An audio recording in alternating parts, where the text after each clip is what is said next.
everyone. Welcome back to In Less Than 30 with JoAnn Smith.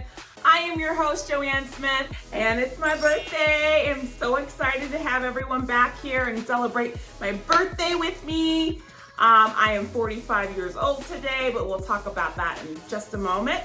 I am going to have an amazing show today. It's all about me. Wow. Okay, no, really, seriously, it's 10 things that you guys have been asking about me, wanting to know, and just thought that this would be a great opportunity on my birthday to tell you a little about me. Some people do know me from Facebook, others from Instagram, other networking resources and social media resources, but I have saved the best for last and have kind of combined some of the questions. So let's get it started. So it's so exciting to share my birthday with you guys, and I'm so blessed to have you all in my life, and a lot of you are new subscribers as of today. Speaking of that, before we get started, if you'll hit that subscribe button if you're a new listener. If you're not, go ahead and share it out to your friends and family. That definitely helps me out to attain my goal. And if you're wondering why is it 1,000 subscribers, well, that's when YouTube does monetize their content creators, and so you guys are helping me make my hopes and dreams come true. How exciting! So in my daily social media life, I get a lot of different questions, and either through my inbox or on my comment section, my Facebook pages, Instagram, and of course here on YouTube, and even TikTok. So my first question is a basic question. It's just, what age are you turning today on your birthday? And I talked about it earlier. I'm turning 45, and I shout it from the rooftop because I'm proud of my age. Not everyone is given that privilege and honor to turn another year and live on this earth. And so every year that I get to turn a different age, I am so blessed and so fortunate. And I think a lot of times we as women don't like to talk about our age for various reasons, but I personally feel that we should be shouting it from the rooftop, and we should be very proud of our age because you know what? We are beautiful, have earned our stripes, literally. We have earned our age spots, our wrinkles, every different quote unquote flaw that we think that we have. That's really part of our beauty. So embrace it.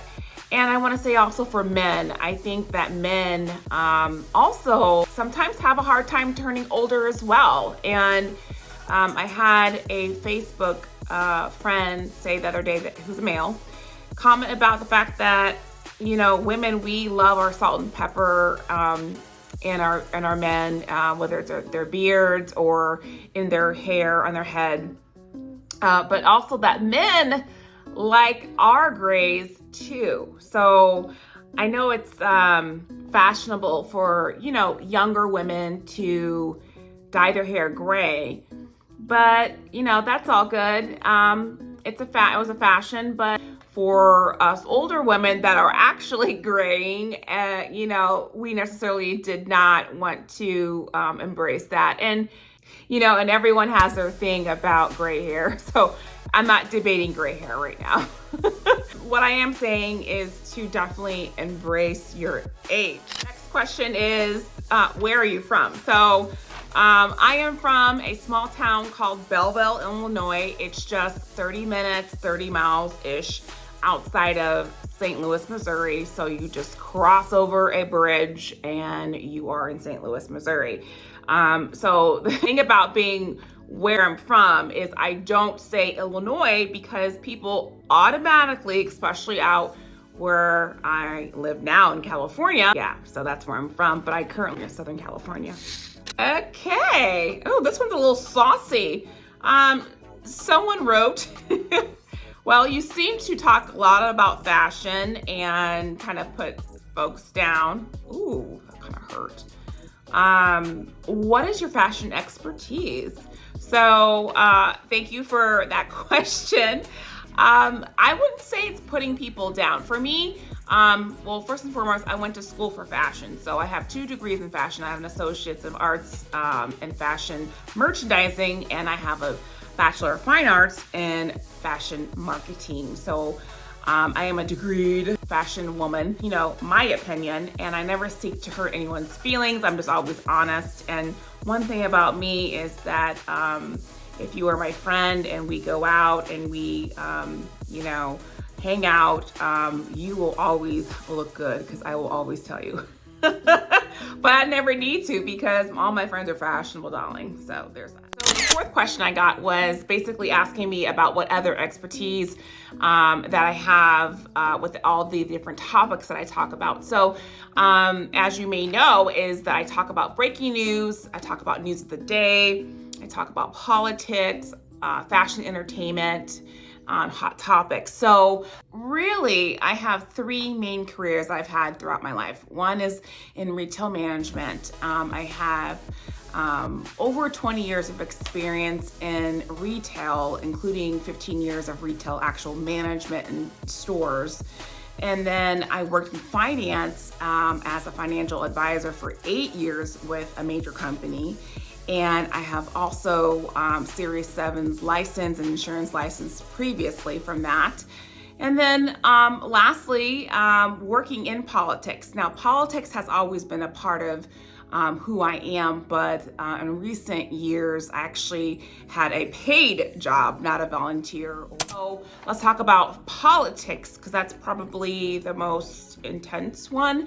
So my most recent position was with Women's March Action, the political arm of the women's movement.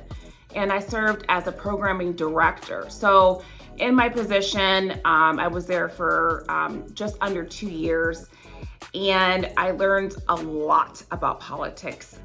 Based out of Los Angeles, but we worked campaigns across the country. We're all about getting viable women candidates elected to office across the country. So we, of course, worked on the different Senate races in the last presidential campaign. And of course, we worked on the presidential campaign, really campaigning for Kamala Harris to be the VP. Y'all know how that worked out.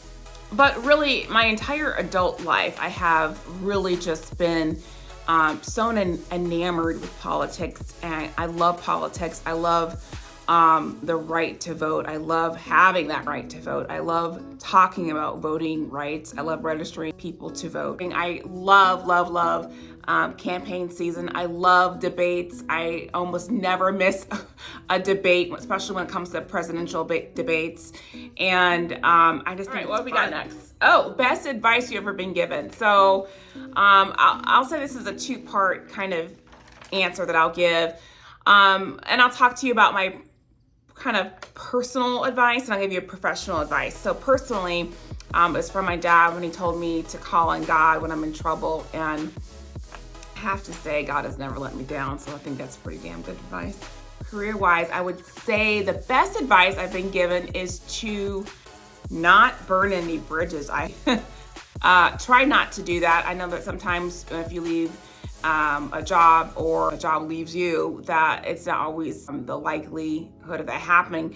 But I have to say that whether I have left a job, been fired, which I have, been let go, laid off, that kind of situation or whatever, I will say that I have always kept at least one or two friends from those jobs and great contact. I have learned so much from my different mentors, and I have also menteed many folks out there as well. And I'm proud of where I am today. Sexy six. What is something that nobody knows about you? Wow, okay. We're just gonna put it out there, huh? Well, here's something.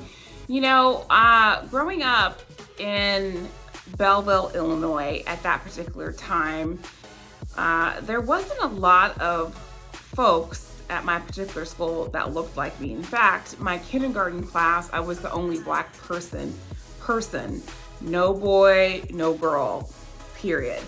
And so I grew up around a lot of white kids, and I was picked on a lot. This white boy, little boy, would harass me and make fun of me every single day before I even got on the bus. He would make fun of my big lips. He would make fun of my nappy hair. He would make fun of whatever he would deem to make fun of before I even got to school. So I dealt with a lot as far as the white kids in my school and being different. And I didn't have any black teachers. I don't, I look back and I'm like, I don't think I ever had a black teacher.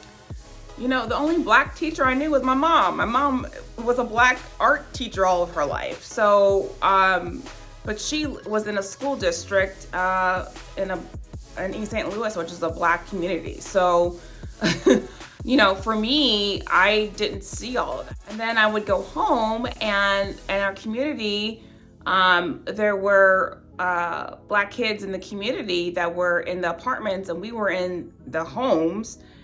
And those girls hated me there too. But I also know it has definitely shaped who I am today and how I go about thinking about race and race relations.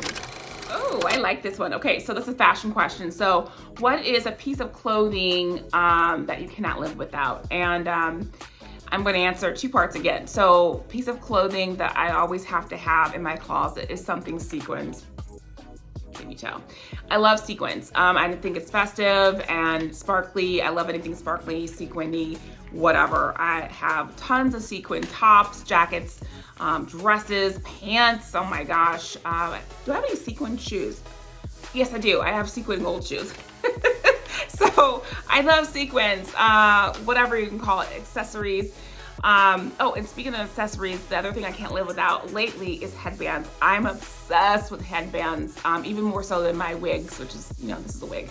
I wear wigs. I think they're fun. But I also wear wigs as to not try to trick anyone that it's my hair. I think a lot of times the wigs I wear are very evident it's a wig. It's a wig. So, I guess I have three things. So sparkly sequins, headbands, and also talk about shows and TV and movies and things. So shows that I'm watching right now. I just started like 2 days ago, The Gilded Age on HBO Max. Oh my gosh, it's so good. It's about the Gilded Age, which is actually late 1800s in America, and more specifically in New York City. So very, very intriguing so far. I'm only on the third episode, season 1, and I'm loving it. Cynthia Nixon is in it and some other actresses. And I just think it's so, I love the fashion. I love the kind of vernacular of everything. Okay, so what are your thoughts on Ukraine? Well, I have so many thoughts on Ukraine. But if I could sum it up in just one sentence, my one sentence would be is that I wish that we could actually have boots on the ground and fight with them. At first I didn't know, to be very honest, I didn't know enough about what was going on. I don't know if anyone really knew what was going to happen. But I tell you, these stories you hear and see, they're just heart-wrenching. And who hasn't just fell in love with President Zelensky? I mean, what an incredible human being that he is. And they're so blessed to have him as a president in Ukraine. I know that we are helping so much financially, but gosh, I wish we could help them out on the ground. Now, I know that in 1990, when Iraq invaded Kuwait, right? And we helped them out the next year, United States did. It was such an aggressive invasion, that Saddam Hussein put upon the country, but we did end up helping them out the next year. Now, what are the key differences and why aren't we helping out Ukraine? Well, of course, there's the NATO factor that Ukraine is not a member of NATO, and so we don't really have that covenant, so to speak, to help other countries that are a part of that pact.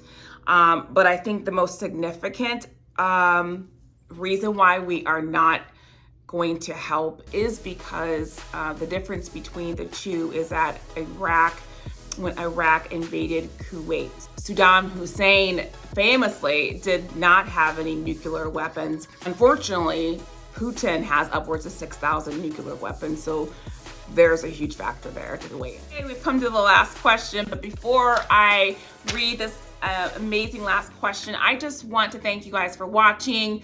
I definitely, if you've been watching this far, hopefully you have hit that subscribe button below. If you haven't, please do it now.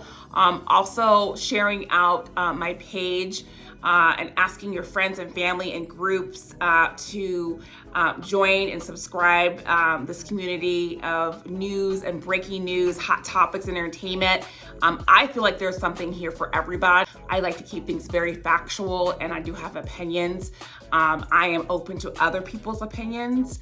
You know, as long as we keep it kosher and no name calling, everyone is welcome. Okay, last but not least, number 10, any regrets? Well, you know what's funny is I think about this commercial that is on TV, and it's this woman getting a tattoo, and a tattoo artist tattoos on her. It's supposed to say no regrets, and it says no regrets. So I have to say no regrets, right? I mean, you know, seriously, I have had such a dynamic life thus far. I have had certainly some really high highs and some low lows and in betweens. I have learned so much from different people that have treated me well, treated me wrong, you know, treated me fair. I've had a lot of great mentors that have been uplifters, and I've had mentors that have been downers, to be honest. And you can get it both sides. And I wouldn't change it for anything. I've been in some tumultuous relationships with men, and I've had some good relationships with men too. So, you know, I'm currently not married. And I say currently because you never know what life has in store. I'm open to all sorts of things in life at this point. And anyways, I just feel that I have a lot still to learn and grow, and I'm always open to that. So thank you all for watching and learning a little bit more about me. If you have any additional questions or comments, definitely put those in the comment section below. Keep it PG-13, I promise to answer, and I will see you over there. My friends, stay educated, stay fierce, stay honest, and of course, stay fabulous. Stay fabulous. Okay, bye everyone. Thanks for celebrating my birthday with me.